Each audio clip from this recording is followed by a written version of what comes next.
Hi, this is Joe here with another review, and this time I'm going to be doing a review not of a movie but of a television show. Because this particular television show is going to be celebrating its 30th anniversary this year, 2014. It is The Cosby Show. Went from 1984 to 1992, when it ended in 92. After, of course, was Bill Cosby, Felicia Rashad, Lisa Bonet, Malcolm Jamal Warner, Tabitha Bledsoe. If I can name the entire cast, it's a miracle. Tabitha Bledsoe, Keisha Pulliam, Sabrina Lebrouf, I believe that's how it's pronounced. Jeffrey Owens, of course, eventually plays the older sister's husband, eventually in the series. Of course, the series is about a black family in Brooklyn. Bill Cosby playing a doctor, an OBGYN, to get a pregnant woman. And Felicia Rashad plays Susie as a motorcycle outside there.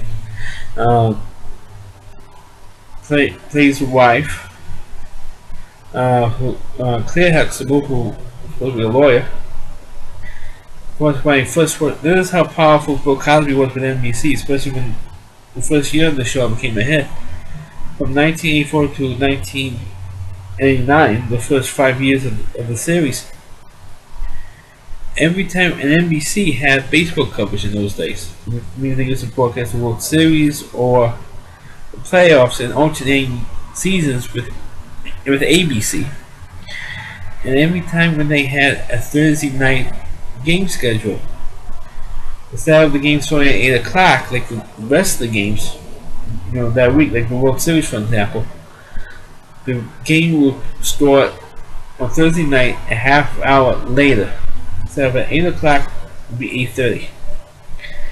That's so all of America could watch the Cosby Show and then stay tuned for the World Series game or the playoff game.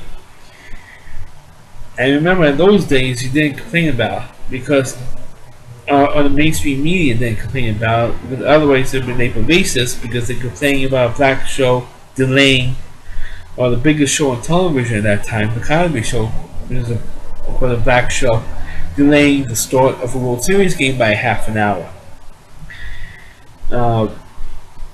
Which I don't understand why nobody criticizes the show, because years later, when CBS had the World Series for a couple of seasons, or a few seasons, from 1990 to 93. During the 92 World Series, when the playoff games were delayed by 30 minutes by a Ross Perot commercial, who was then running for president.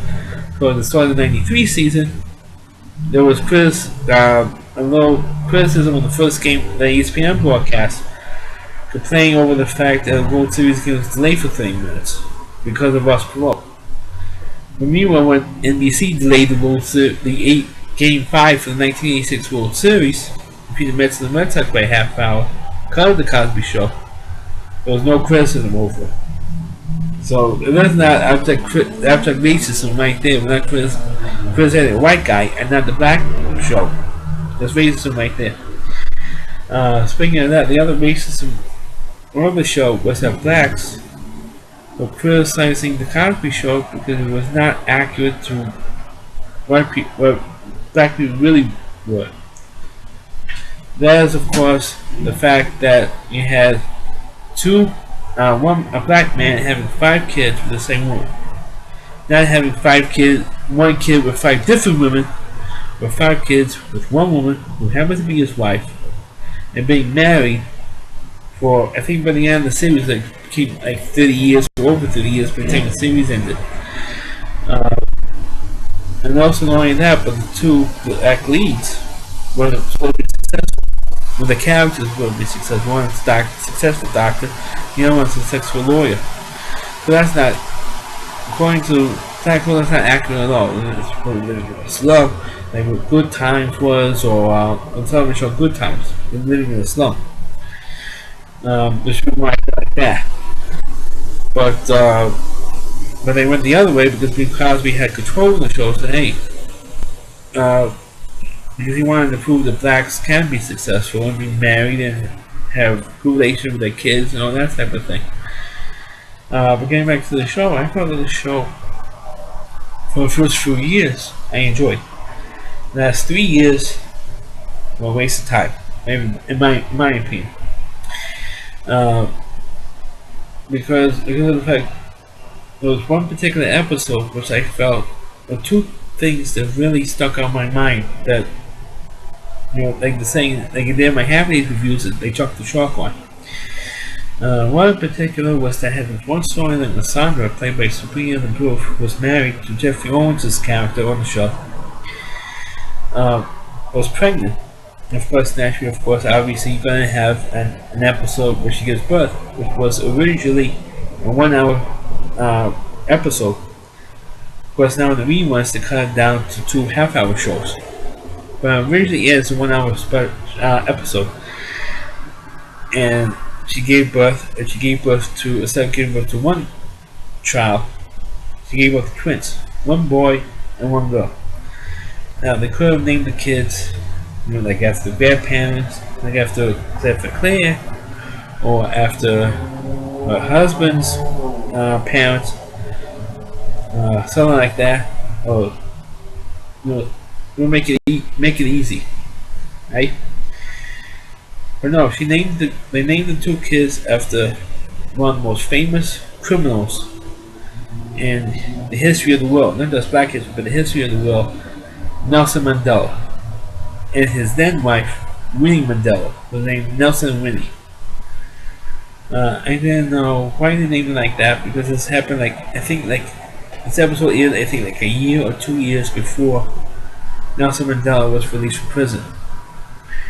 So then when Nelson Mandela was released from prison, and I think in 1990 or early 1991 when he was released from prison, like I said, a year or 2 years later or something like that. Then I made the connection of who she named the kids after from the Cosby Show, and that turned me off of the show. At that point, it turned me. As soon as I found out that Nelson Mandela got released from prison, and that they named the 2 grandchildren after Nelson and Winnie Mandela, that turned me off. As a human being, it turned me off. Not just a white person, but a human being. The other thing that turned me off of the show, or at least the biggest thing that turned me off from the show, was when Tisha Napoleon was started the show as Rudy, it's a little black girl. There was some racism with her character, because people would turn into the show, not because it was a good show, but to see what Rudy would do. That little cutesy little black girl stuff, almost like Shirley Temple, but as a black child. I mentioned Shirley Temple because she died recently, a couple months ago, and she used to do all this little cute stuff in her movies. Now you have the opposite with Keisha Knight pulling with little black girl on the Cosby Show, doing all these little cutesy stuff. And when she turned 5, or a character's supposed to turn 5, she goes, "Hey, 5" on the episode. Of course, naturally, since the show was roughly 8 years, she went from being, I think, 4 or 5 years old to 12 or 13 when the show ended. So of course, she wasn't, when she turned 9, 10, 11 years old, she wasn't doing all those cutesy little black girl stuff that she did with Bill Cosby or Felicia Rashad's characters. So they had to bring in another black girl, by Raven Simone, and of course they want to have one show on the Disney Channel to do all the cutesy little black girl stuff with Bill Cosby. I mean, that turned me off. As a viewer of the show, turned me off. Of course, the third major thing that turned me off in that series was that keep bringing Lisa Bonet back on the television show, because the show was so successful. And of all the children of the show, Lisa Bonet was easily the most popular girl, most popular of the Cosby kids, except for maybe Theo, because Theo was only born in the show.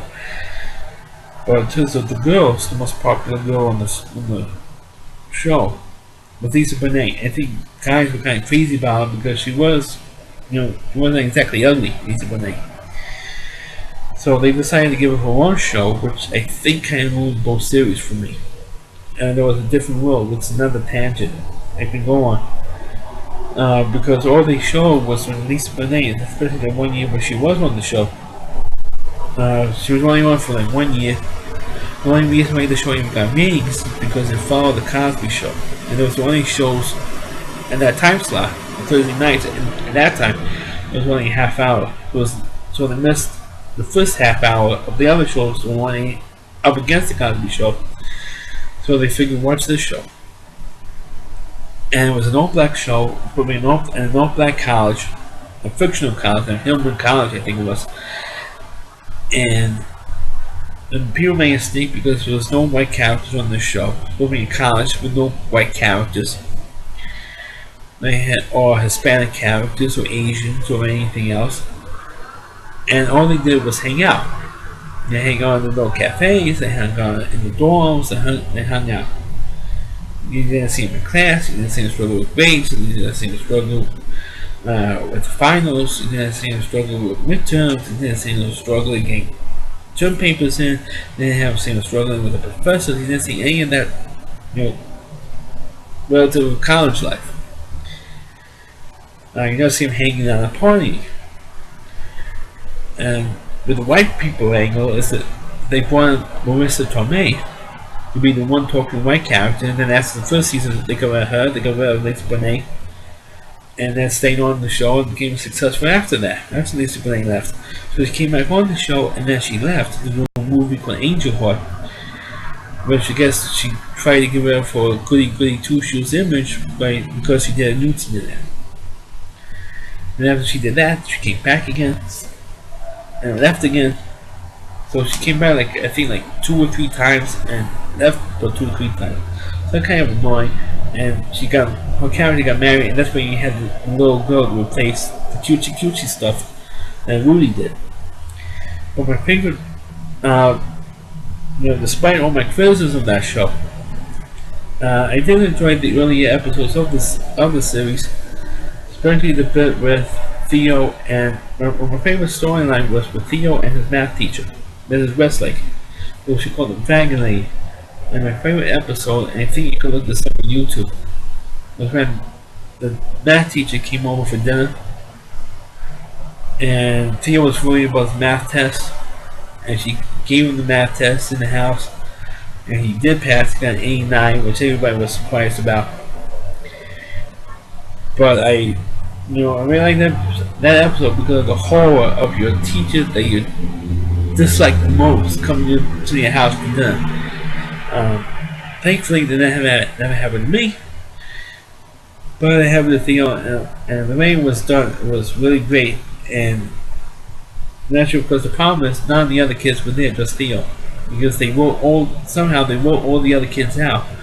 So it'd just be Theo with the math teacher in the house with the parents.